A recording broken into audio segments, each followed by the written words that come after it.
we watched The Lighthouse. It's a 2019 film, but it may well have been a 1919 film.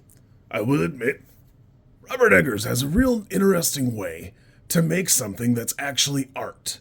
And I don't mean that in like the hoity-toity way or the way all films are art or anything like that. He makes it in such a way that you really do have to think and absorb the material as you watch it and try and understand it as best you can. I will admit, it's about 109 minutes, and me personally, I did kind of think it felt a little long, but there's a lot packed in there. There's just a lot going on. I did get a chuckle. My mom and I watched this together, and of course, it seems like without fail, there's something a little awkward to experience with your mom. And of course she goes, "What's he doing there in that shed?" And I go, "Ask your boyfriend, he'll tell you all about it." But sheesh, if this isn't such an interesting take. And everything here is so interesting. From the black and white, the square, just the whole thing is put together so well. And of course, Willem Dafoe and Robert Pattinson probably doing the best work they ever could or ever would do, and really locking in. Willem Dafoe here seems to be fully in his element.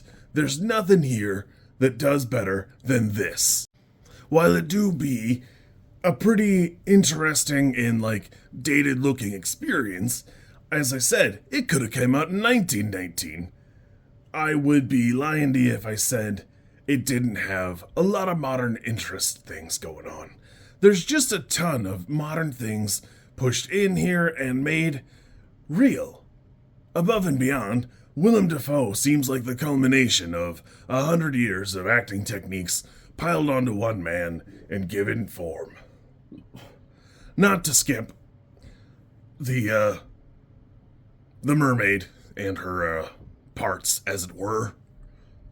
And really, there's a ton of bits that go into the movie itself and its story.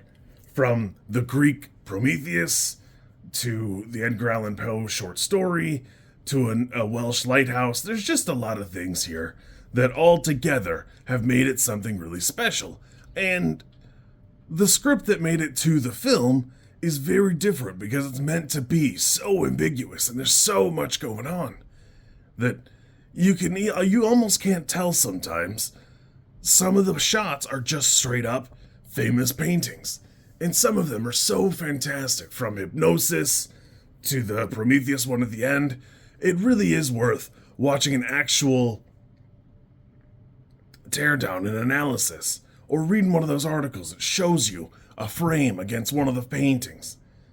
You really could interpret this film several different ways. You're probably down to 3 if you really get down to it. People who actually wanted to watch it and people who weren't mad that they had to experience, but this really was something special.